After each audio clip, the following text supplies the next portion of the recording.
going to take a look at something a little bit different in this series. This is from the Super Robot Wars original generation series.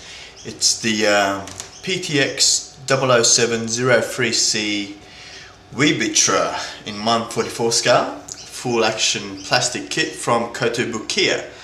Now I haven't built anything like this before from this manufacturer.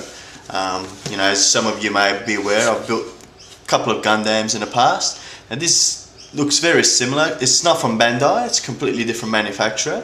So I thought it'd just be something a little interesting to show you guys. So on opening the box, first of all we're presented with the instruction booklet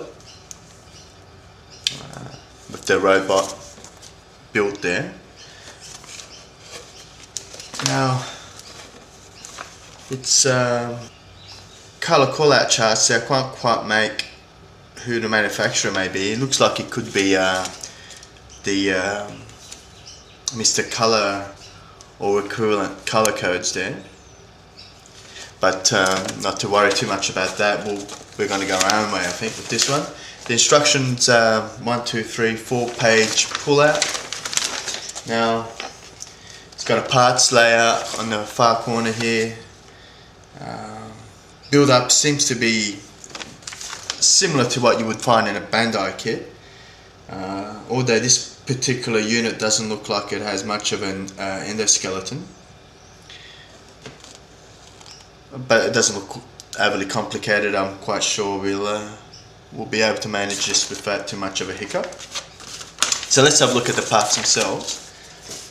Okay, so they all come individually bagged. We have what appears to be part of their leg units.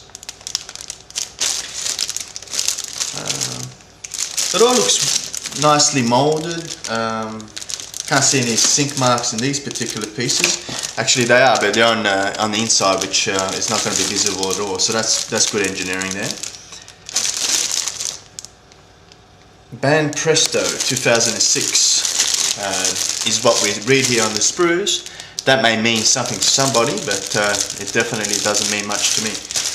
We got some of the interior pieces here. It looks like the typical pivot and ball joints that you get in Bandai kits as well. It all looks again nicely molded. Zero or no flash to speak of at all. This looks like it could be the waist unit of and looks like the forearms of the particular robot here.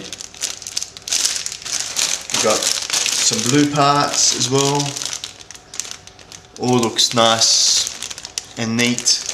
Again, individually bagged. Looks like part of the rifle here. The hands, interestingly, let's have a quick look at the hands. They come in different poses. I don't know where you can pick that up on camera. There's got two which seem to be in a fist-like position. One sort of like an action pose almost. And there's also one here which looks like it's going to be. It's got some articulation there, so you're pretty able, I guess, be able to hold something like a gun or something like that. Again, the same with this other one. Looks like the index finger is just sticking out there, trigger happy almost. Now, again, we've got a couple more parts of blue sprues. Again, all very nicely done. There we got the white parts again, all nicely molded. Really no blemish to speak of. And this is really where I miss the Bandai engineering. We got all these little sprues on separate, separate colors and separate small sprues. I could just imagine that if this was a Bandai, they'd be using the patented injection system to have all those colors on the one sprue. And now that, is typical of what sets Bandai apart and something which I just love about their kits as well. But this is not Bandai, and needless to say though, it's a nice kit from what I see. And I'm just really looking forward to putting this together. So all up, we've got about 15 or so sprues. Must be close to about 200 parts, this particular kit. From what is it? Kotobukiya. I paid around about the 60 Australian dollar mark for this from one of the local retailers down at Haymarket end of town of Sydney. So there you have it. I mean, I've not seen this kit before, nor the manufacturer, so I thought it'd be something very cool to give a try. So we're going to go through the normal process. We'll build it up, see what it looks like, and from there hopefully get some inspiration as to how we go about painting it. And I do hope you can join me for that.